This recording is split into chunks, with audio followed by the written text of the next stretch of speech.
Hello students, welcome to my channel Bengali টিউটরে তোমাদের স্বাগত।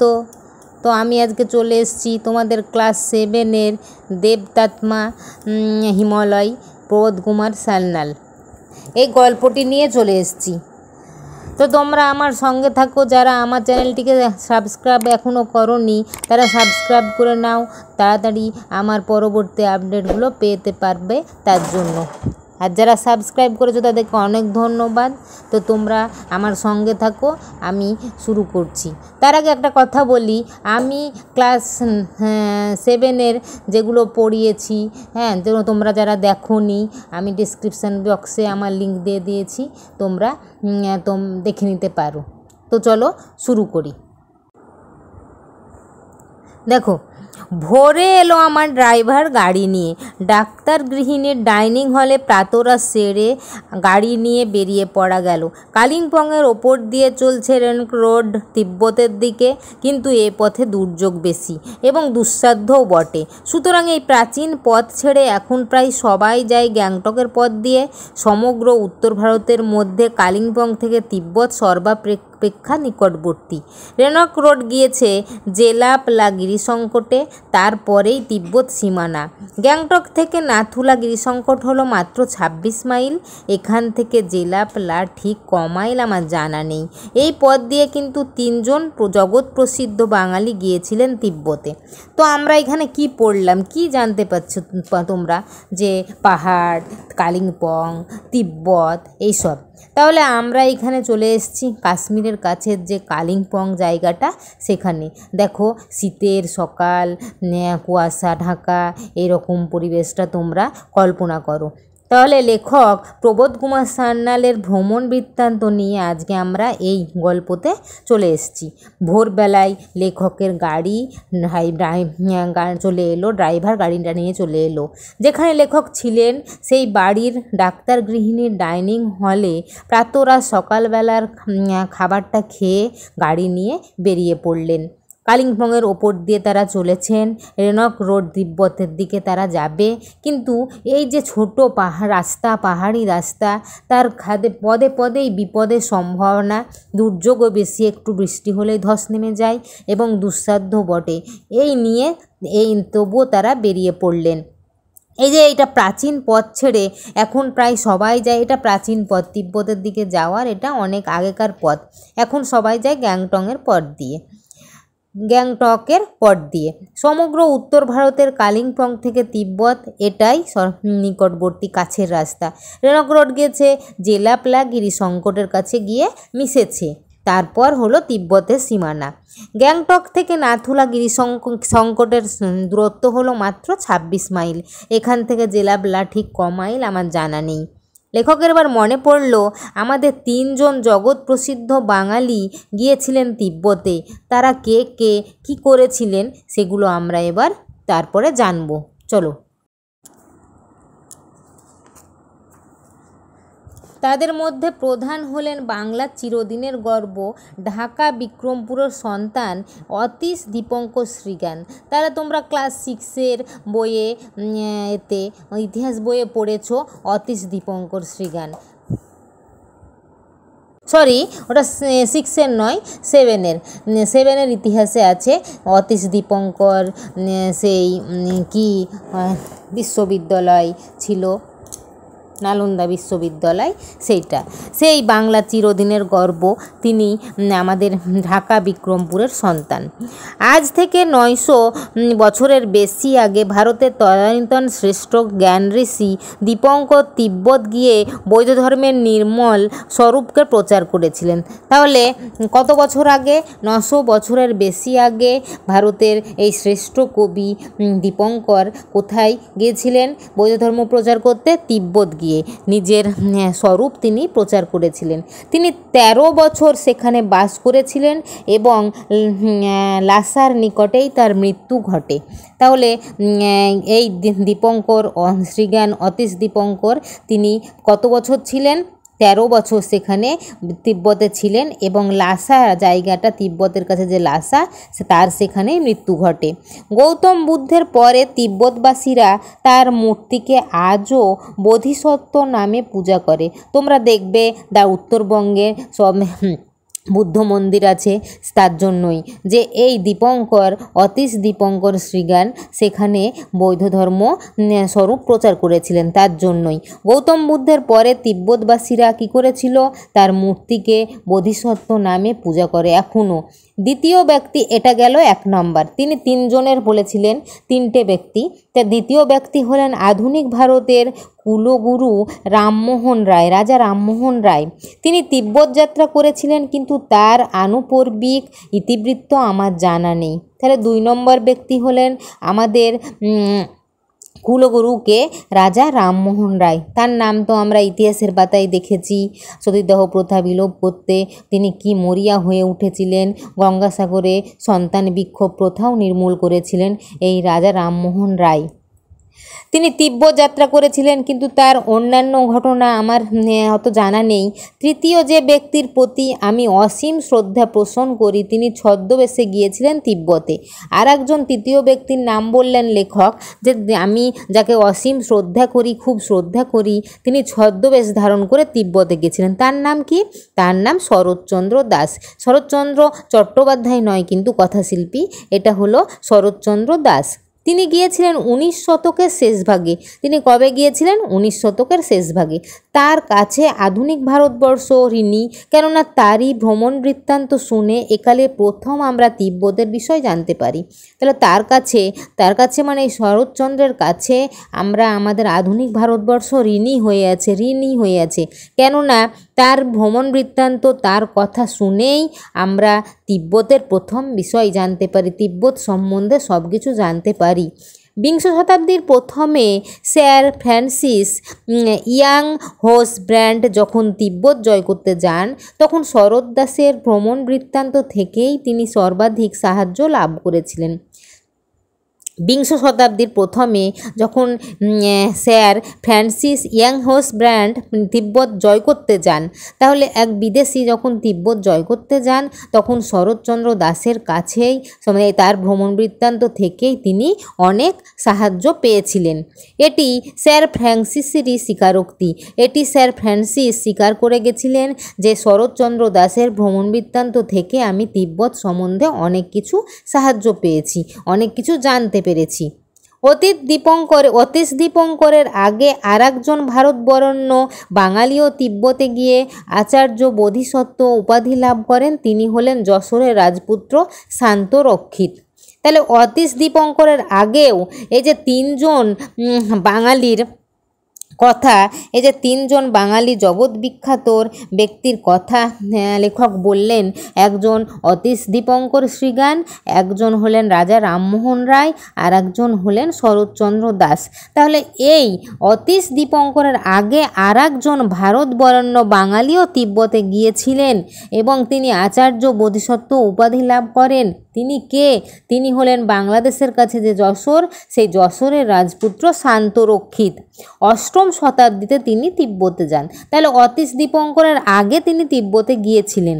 লামারা তাকে রাজকীয় সম্বর্ধনা জানায়, কিন্তু দীপঙ্করের যে বিপুল কীর্তির কথা আমরা জানতে পারি, শান্তরক্ষিত সম্বন্ধে অতটা জানা যায় না। লামারা মানে ওই তিব্বতবাসীরা, উত্তরবঙ্গের বাসীদেরকে লামা বলে, লামা একটা উপজাতি।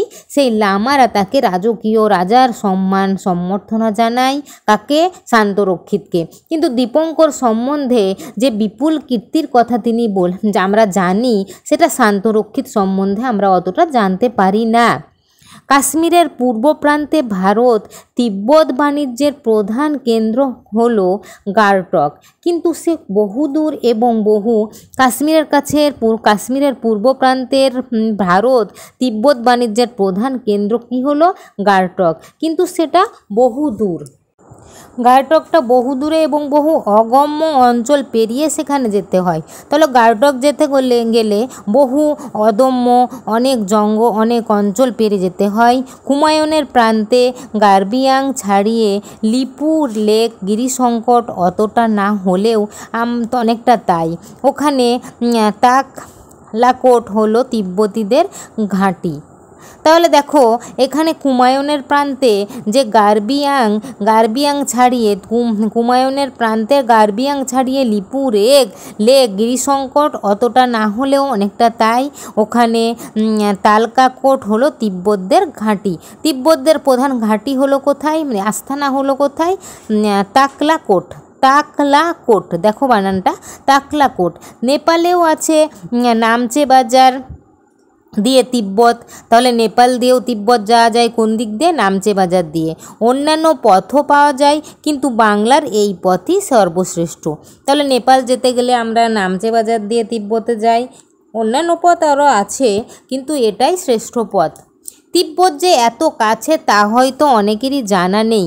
বিমানে গেলে কলকাতা থেকে দিল্লি পৌঁছাতে লাগে 3.5 ঘন্টা, সেই গতিতে গেলে লাসা পৌঁছাতে 1 ঘন্টা 3 লাগে কি? তাহলে বলছে তিব্বত যে আমাদের এত হাতের কাছে সেটা অনেকের জানা নেই। তিব্বত মানে আমরা ভাবছি কি কত ভীষণ দূরে, কত দূরে আমাদের কাছ থেকে, এখান থেকে তিব্বত, কিন্তু তিব্বত এত কাছে আমাদের জানা নেই। বিমানে গেলে কলকাতা থেকে দিল্লি পৌঁছাতে কত সময় লাগে, 3 ঘন্টা, কিন্তু সেই গতিতে যদি লাসা পৌঁছাতে যায় 1 ঘন্টা 3 লাগে কি? লেখক এই প্রশ্নটা জিজ্ঞেস করেছেন। কালিম্পংয়ের যে পথ চলে গিয়েছে উত্তরে, সেখানে পশমের ঘাঁটি একটির পর একটি, অসংখ্য তিব্বতী আর মারোয়ারি তার আশেপাশে। কালিম্পং, এবার উত্তরবঙ্গের এই কালিম্পংয়ের যে পথ চলে গিয়েছে উত্তরে, সেখানে পশমের ঘাঁটি। পশম মানে ওই তখন দেখো না কাশ্মীরেরই দেখো সেই ভেড়ার মতো এক পশু আছে, সেই তাদের গায়ের লোম দিয়ে সেই পশমের পোশাক তৈরি করা হয়।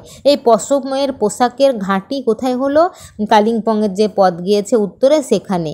একটির পর একটি অসংখ্য তিব্বতী আর মারোয়ারি মানে অবাঙালি তার আশেপাশে। এইটি হলো তিব্বতীদের প্রধান ব্যবসা। তিব্বতীদের প্রধান ব্যবসা কি হলো? পশমের ঘাঁটি। কিন্তু এখানে কারবারিদের উন্নতি ঘটেছে একালে প্রচুর। তার প্রকাশ্য নিদর্শন হলো বড় বড় অট্টালিকা আর অগণ্য কুঠিবাড়ি। তাহলে এই পশম বিক্রি করে, পশমের পোশাক বিক্রি করে এখানে কারবারিরা যারা ব্যবসা বাণিজ্য করে তাদের উন্নতি অনেক হয়েছে, আগে এতটা ছিল না।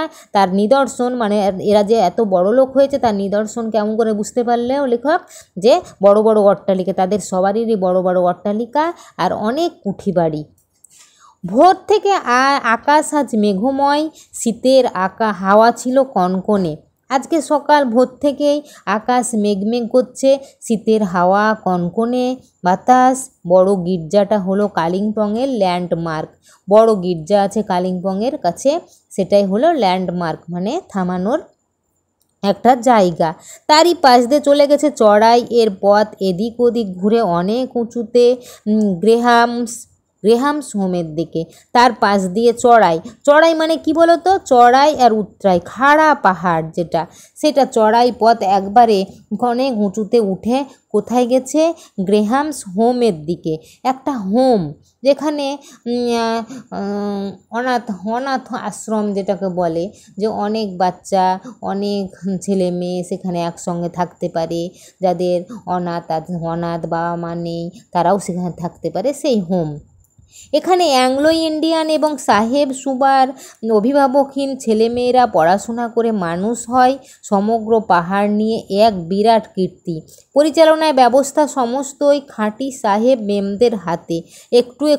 একটু আধটু দেখে বেড়াতেই ঘণ্টাখানেক সময় লাগলো, ঝিরঝিরে বৃষ্টি হয়েই চলেছে। তাহলে এই গ্রেহামস হোমের দিকে, এখানে যে আমি হোমের কথাটা বললাম যে অনাথ বাচ্চারা থাকে, এই হোমে কিন্তু এরকম নয়, এটা অ্যাংলো ইন্ডিয়ান সাহেবদের হোম।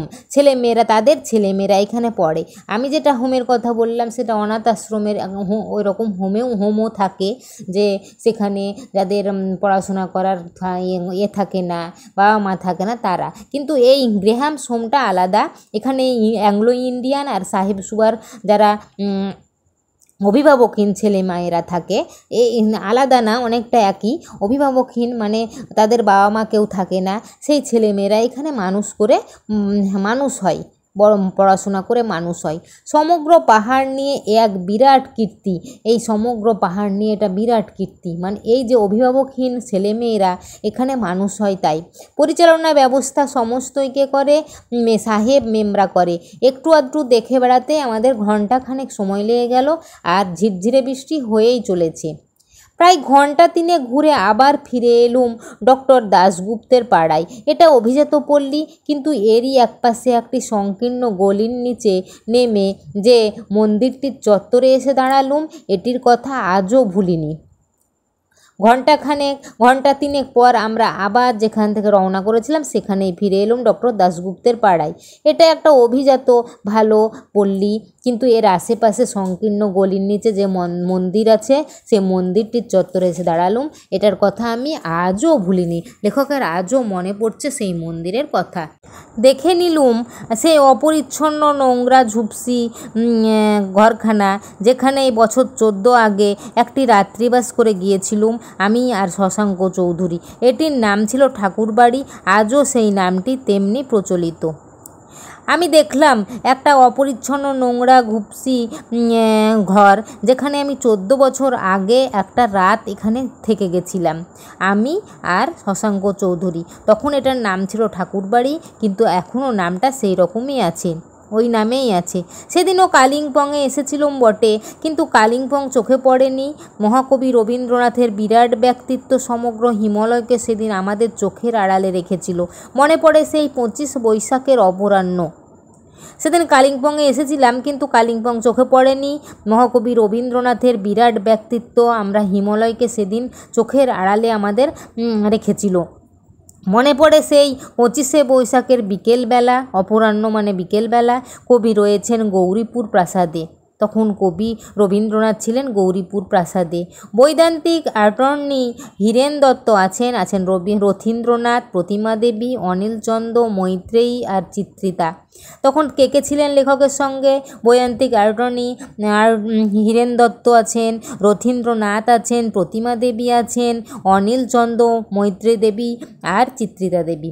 অমল হোমের কলম এবং রজনীগন্ধার গুচ্ছ কবির হাতে তুলে দিয়ে প্রণাম করলুম। অমল হোমের কলম আর কি রজনীগন্ধার গুচ্ছ আমরা কবির হাতে দিয়ে প্রণাম করলুম। আমার হাতে ছিল কয়েকখানি যুগান্তর পত্রিকা, রবীন্দ্র জয়ন্তী সংখ্যা। মহাকবি জানতেন আমি তখন যুগান্তরের অন্যতম সম্পাদক। আমার অনুরোধে উনি অনেকবার যুগান্তরের জন্য লেখা দিয়েছিলেন। আমার হাতে কি ছিল? আমার হাতে কয়েকখানি ছিল যুগান্তর পত্রিকার রবীন্দ্র জয়ন্তী সংখ্যা। কবি জানতেন যে আমি তখন যুগান্তরের অন্যতম সম্পাদক। আমার অনুরোধেই তিনি অনেকবার যুগান্তরের জন্য লিখেছিলেন। আজকের যুগান্তরের প্রথম পৃষ্ঠায় ছিল শিল্পীর হাতে আঁকা কবির একখানা রেখাচিত্র। আজকের যুগান্তর যেটা, সেই যুগান্তরের পত্রিকা, যুগান্তর একটা পত্রিকা, সেই যুগান্তরের প্রথম পৃষ্ঠায় ছিল শিল্পীর হাতে আঁকা একখানি কবির একখানা রেখাচিত্র। গ্রাম, নগর, দেশ, মহাদেশ এবং দিগ্বিলয় ছাড়িয়ে গ্রাম, তারপর নগর, দেশ, মহাদেশ সব কিছু ছাড়িয়ে কবির মাথা উঠেছে ধবলাগার গৌরী শৃঙ্গের মতো। হিমালয়ের তিনি বড়, পৃথিবীর উচ্চতম শিখর তিনি। ছবিখানার মধ্যে এই চেহারাখানা প্রকাশ করতে চেয়েছিলুম। তাহলে কবির মাথা উঠেছে কত? ধবলাগাধার গৌরী শৃঙ্গের মতো, একদম সাদা ধবধবে গৌরী শৃঙ্গের মতো, হিমালয়ের মতো তিনি বড়, পৃথিবীর উচ্চতম শিখর তিনি। ছবিখানার মধ্যে এইরকমই আমি চেহারা প্রকাশ করতে চেয়েছিলুম। কবি বললেন সমগ্র মহাভারতখানা তিনি নিজের হাতে একবার লিখতে চান। অত বড় এপিক পৃথিবীর কোনো কালের কোনো সাহিত্যেই নেই, কিন্তু কাজটি দুরূহ, অনেক দিন সময় লাগবে। হীরেনবাবুকে আনিয়েছি, ওর সাহায্য নেব। কবি কি বললেন? বললেন সমগ্র মহাভারতখানা আমি নিজের হাতে একবার লিখতে চান। তিনি নিজের হাতে একবার লিখতে চান।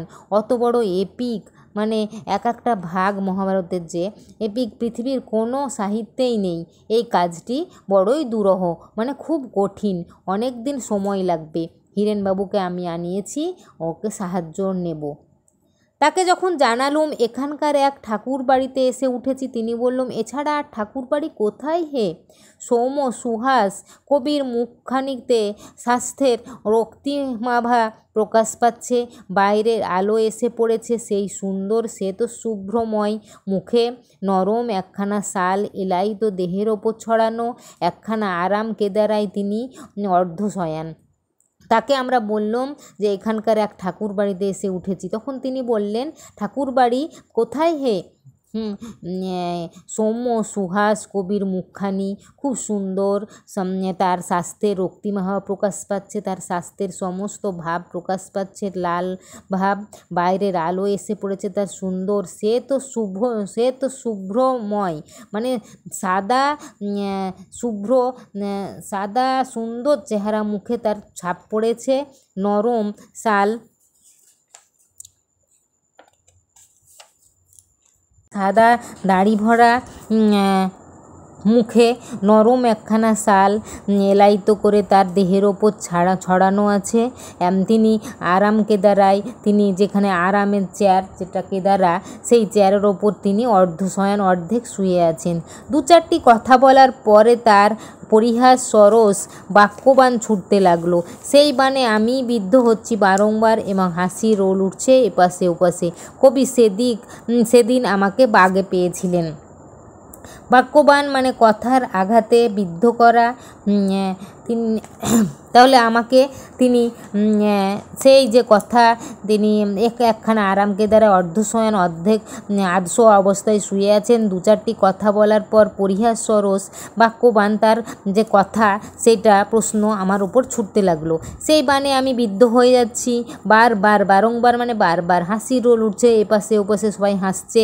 কবি সেদিন আমাকে বেশ বাগে পেয়েছিলেন, আমাকে তার খপ্পরে পেয়েছিলেন। সেদিনকার সেই 25শে বৈশাখের সন্ধ্যায় তিনি দেশবাসীর উদ্দেশ্যে তার জন্মদিন উপলক্ষে একটি নবরচিত, সেদিনই তিনি সন্ধ্যায় 25শে বৈশাখে দেশবাসীর উদ্দেশ্যে তার জন্মদিনের জন্য তার এক নবরচিত, কবির মাথা উঠেছে ধবলাকার, মানে সাদা একদম ধপধপে গৌরসিংহের মতো, হিমালয়ের চেয়ে তিনি বড়, পৃথিবীর উচ্চতম শিখর শৃঙ্গের তিনি, এই ছবিখানা সেই চেহারাতে আমি প্রকাশ করতে চেয়েছিলাম। কবি বললেন সমগ্র মহাভারতখানা তিনি একবার নিজের হাতে দেখতে চান। কবি এবার বললেন এই মহাভারতখানা আমি নিজের হাতে একবার লিখতে চান, কিন্তু অত বড় এপিক পৃথিবীর কোনো কালে, কিন্তু তিনি একবার মহাভারতখানা লিখতে চান, কিন্তু অত বড় এপিকের মতো একটা পৃথিবীর অত কোনো সাহিত্যেই নেই। তাই এই কাজটি দুরূহ, এই কাজটি খুব কঠিন, অনেক দিন সময় লাগবে। হিরেনবাবুকে আমি আনিয়েছি, ওনার সাহায্য নেব। তাকে যখন জানালুম এখানকার এক ঠাকুর বাড়িতে উঠেছি, তখন তিনি বললেন, এছাড়া আর ঠাকুর বাড়ি কোথায় হে? বলে আমাকে এরকম করে বললেন। সৌম সুহাস মানে শোভন হাস্যযুক্ত, সৌম মানে দিগদর্শন প্রশান্ত, তাহলে রক্তিমাভা মানে লাল আভা, তাহলে তিনি তার সৌম্য সুহাস এই মুখখানিকে দেখে তার লাল আভা প্রকাশ পাচ্ছে স্বাস্থ্যের, বাইরের আলো এসে পড়েছে সেই সুন্দর শ্বেত শুভ্রময় মুখে, বাইরের আলো এসে পড়েছে তার সুন্দর সাদা দাড়ি ভরা মুখে, নরম একখানা শাল তার দেহের ওপর ছড়ানো আছে, একখানা আরাম কেদারায়, মানে যে চেয়ারে আরাম কেদারায় আরাম করা যায় সেই চেয়ারে তিনি অর্ধশয়ান মানে আধশো অবস্থায় আছেন। দু চারটি কথা বলার পরে তার পরিহাস সরস বাক্যবাণ ছুটতে লাগলো। দু চারটা কথা বলার পরে অর্ধশয়ান আধশো অবস্থায় তিনি শুয়ে আছেন, তার বাক্যবাণ মানে কথার আঘাত যা বিদ্ধ করে, নিষ্ঠুর কথা, তার বাক্যবাণ ছুটতে লাগলেন তিনি আমার উপরে। সেই বাণে আমি বিদ্ধ হচ্ছি বারংবার, সেই বাণে আমি বারবার বিদ্ধ হয়ে যাচ্ছি, প্রশ্নের উত্তর ঠিকমতো দিতে পারছি না এবং হাসির রোল উঠছে আশেপাশ থেকে। কবি সেদিন আমাকে বাগে পেয়েছিলেন, তার হাতের মুঠোয় আমাকে পেয়েছিলেন কবি সেদিনকার সেই 25শে বৈশাখের সন্ধ্যায় তিনি দেশবাসীর উদ্দেশ্যে জন্মদিন উপলক্ষে একটি নবরচিত, সেদিন সেই 25শে বৈশাখ কবির জন্মদিন রবীন্দ্রনাথের, তাই সন্ধ্যায় তিনি দেশবাসীর উদ্দেশ্যে তার যে জন্মদিন সেই উপলক্ষে একটি নবরচিত কবিতা জাতির উদ্দেশ্যে দেশবাসীর উদ্দেশ্যে তিনি একটি নবরচিত কবিতা বেতার সংযোগে পাঠ করবেন। তিনি ভারতবাসীর উদ্দেশ্যে দেশবাসীর উদ্দেশ্যে একটি বেতার বেতার যোগে রেডিওর মাধ্যমে একটি কবিতা শোনাবেন সবাইকে। সেজন্য কলকাতার বেতার কেন্দ্রের কর্তৃপক্ষ যাদের ওপর পরিচালনার ভার দেওয়া হয়েছে তারা কর্তৃপক্ষরা এইটা ব্যবস্থা করলো। বেতার কেন্দ্রের কী করলো, কলকাতা থেকে কালিম্পংয়ের মধ্যে টেলিফোনের বন্দোবস্ত করেছিলেন। কলকাতা থেকে কালিম্পংয়ের মধ্যে যে টেলিফোনের ব্যবস্থা তার ব্যবস্থা করেছিলেন, বন্দোবস্ত ব্যবস্থা করেছিলেন। কালিম্পংয়ে টেলিফোন ছিল না, এই উপলক্ষে তার প্রথম উদ্বোধন। তখন কালিম্পংয়ে টেলিফোন ছিল না, এই উপলক্ষ এই যে নবরচিত নতুন একটা কবিতা তিনি দেশবাসীর উদ্দেশ্যে বলবেন, এটা তার প্রথম উদ্বোধন। সেজন্য পাহাড়ে পাহাড়ে টেলিফোনের খুঁটি বসানো এবং তার খাটানো হয়েছে গত কয়েকদিন থেকেই পাহাড়ে টেলিফোনের খুঁটি বসানো হয়েছে। এর জন্যই এই কবিতাটা বলা হবে, শোনা যাবে, সবাই শুনতে পাবে, তার জন্যই কয়েকদিন ধরেই টেলিফোনের কর্তৃপক্ষরা যারা যাদের ওপর পরিচালনার দায়িত্ব পড়েছে, সেই টেলিফোনের কর্তৃপক্ষ এজন্য প্রচুর অর্থ ব্যয়, প্রচুর টাকা খরচ করেছেন। কবিতার ঘরের আসনে বসে টেলিফোনে কবিতা পাঠ করবেন এবং বেতার কর্তৃপক্ষ তার কণ্ঠস্বরটি ধরে নিয়ে সঙ্গে সঙ্গে ব্রডকাস্ট করবেন। এই ছিল ব্যবস্থা। কবি রবীন্দ্রনাথ তার ঘরের আসনে তার ঘরে বসে টেলিফোনে এই কবিতাটি পাঠ করবে, আর বেতার কর্তৃপক্ষ তার কণ্ঠস্বরটি ব্রডকাস্ট করে সবাই সেটা সকলের সামনে তুলে ধরবেন। সবাই যেন তার কণ্ঠস্বরটি কালিম্পং থেকে কলকাতা থেকে কালিম্পংয়ের মতো সব জায়গায় সবাই শুনতে পায়। এটাই ছিল ব্যবস্থা। কয়েকজন বেতার বিশেষজ্ঞ যে কোনো বিষয়ে বিশেষ জ্ঞান আছে যার, সেই বেতার বিশেষজ্ঞ এখানে এসছেন এই উপলক্ষে। তাদের মধ্যে স্বনামখ্যাত যে নিজের নামে পরিচিত বা বিখ্যাত স্বনামখ্যাত নৃপেন্দ্র মজুমদার ছিলেন অন্যতম।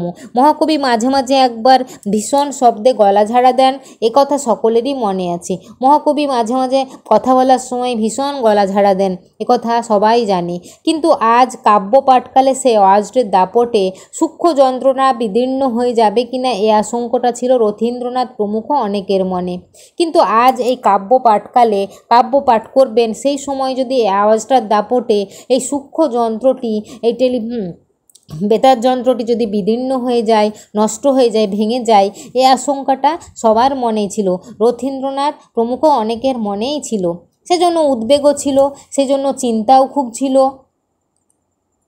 সবাই ভাবছিল।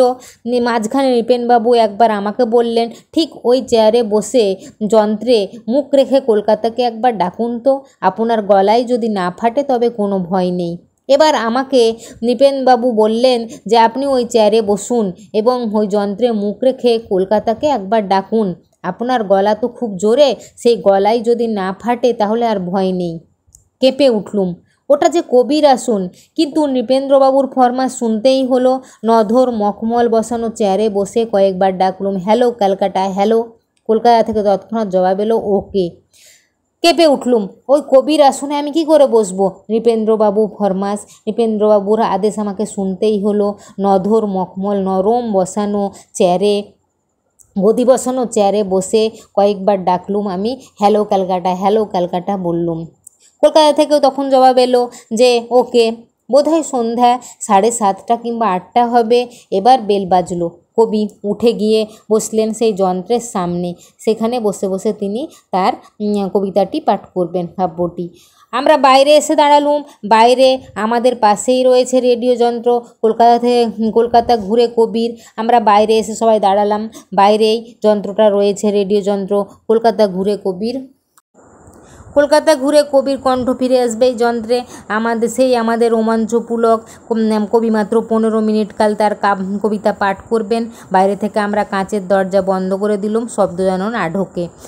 কবি আমাদের রোমাঞ্চপুলক, আমাদের মনে আনন্দ হচ্ছে, হর্ষ হচ্ছে, পুলক হচ্ছে, আনন্দ হচ্ছে যে কবি এবার তার কবিতা পাঠ করবেন আর সবাই শুনতে পাবে। বাইরে থেকে আমরা কাঁচের জানলা বন্ধ করে দিলাম যেন শব্দ ভেতরে না ঢোকে। আলোকে।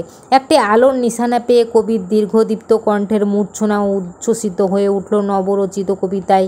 আজ মম জন্মদিন, সদ্যই প্রাণের প্রান্তপথে ডুব দিয়ে উঠেছে সে বিলুপ্তির অন্ধকার হতে মরণের ছাড়পত্র নিয়ে।